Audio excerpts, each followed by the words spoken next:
Alrighty, guys, can you believe that it's almost April? In fact, by the time you're watching this individual clip, because I am recording this segment before April, but chances are this clip actually comes out during April, which is crazy to say. So happy April if that's when you're watching this.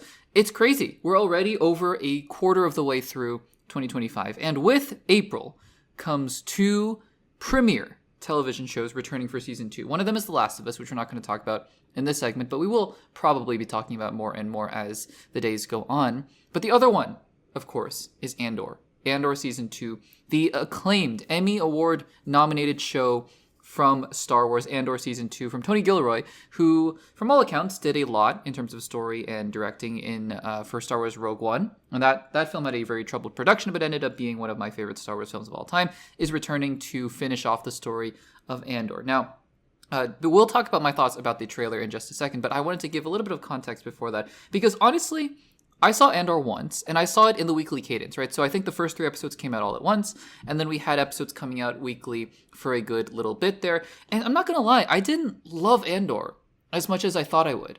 A lot of people hail Andor as one of the best things Star Wars has ever done. It's so great, and it's amazing, and I like Andor. You know, I felt very similarly about Andor as I did with maybe Into the Spider-Verse, which perhaps 2 of my most controversial opinions ever in terms of pop culture is that I like Into the Spider-Verse, and I like Andor Season 1. I don't love both of them, which I know both have been hailed as the best things that their franchises have done in a long, long time. So, out of curiosity, I actually, you know, just like I was doing with Daredevil Season 1 and going through the whole series, I actually decided to start rewatching Andor just to see, okay, maybe I missed something. And I have to say, I'm only 4 episodes in.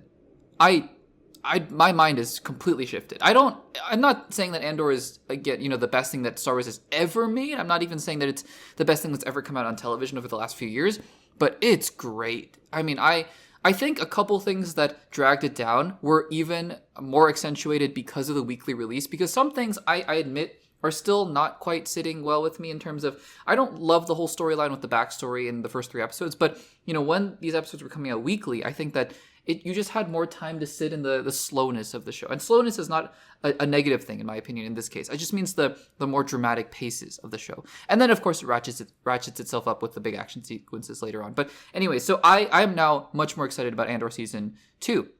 Another bit of context, though, for me, is that I thought the last trailer for Andor, the first one, I suppose, is just terrible. I think it's one of the worst trailers that Star Wars has ever made.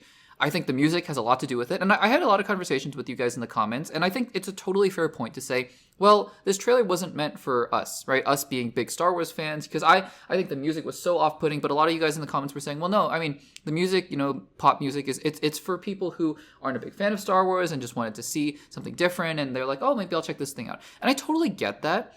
I don't know if they had to use the pop music, though. I think they could have made the exact same trailer with some maybe more upbeat and less dramatic Star Wars music, but fine, you know, kind of keep it in the world and still have the same effect, pretty much. I don't know. This is just my take, because we'll never know. It's alternate history, and we don't even have access to these marketing numbers anyways.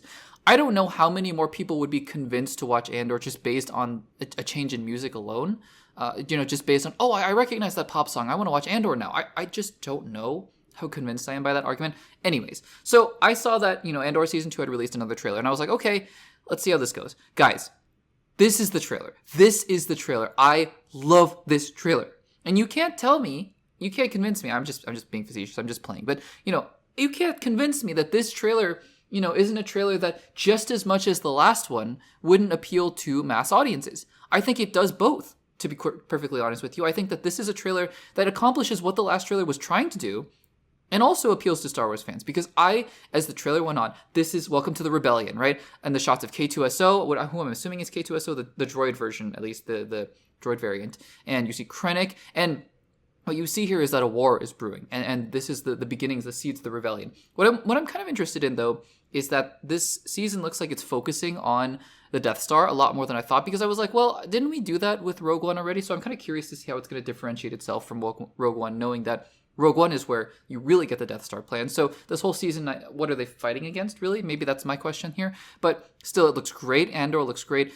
We get some dialogue from Bix, from Luthen, from Mon Mothma. It looks like things are getting really desperate out there. But again, I mean, this is the trailer, right? The grittiness of it all, and seeing the war, seeing it on the ground with the music, guys. This I don't know. Maybe I'm just being jaded and being an old curmudgeon Star Wars fan, but I don't get what the pop music was for. This music, and the Imperial sirens. It's so perfect. And this trailer alone, I mean, this trailer alone ratchets up my excitement, 5-10 times, because it's so good. It shows you all the things you loved about Andor season 1, just the groundedness, the great writing, the dialogue, and the character work, the acting. It's all fantastic. It's all back here, and a little bit more of the stakes, right? With Ben Mendelsohn coming back, or as director Krennic, Saw Gerrera, Forrest Whitaker, K2SO, and you're getting the stakes of the Death Star as well. They're building a weapon. We saw a little bit of that at the end of Andor season 1, so I'm super excited. I think that this trailer, to me, really exemplifies all the reasons why we should be excited for Andor Season 2. I cannot wait. Guys, what did you think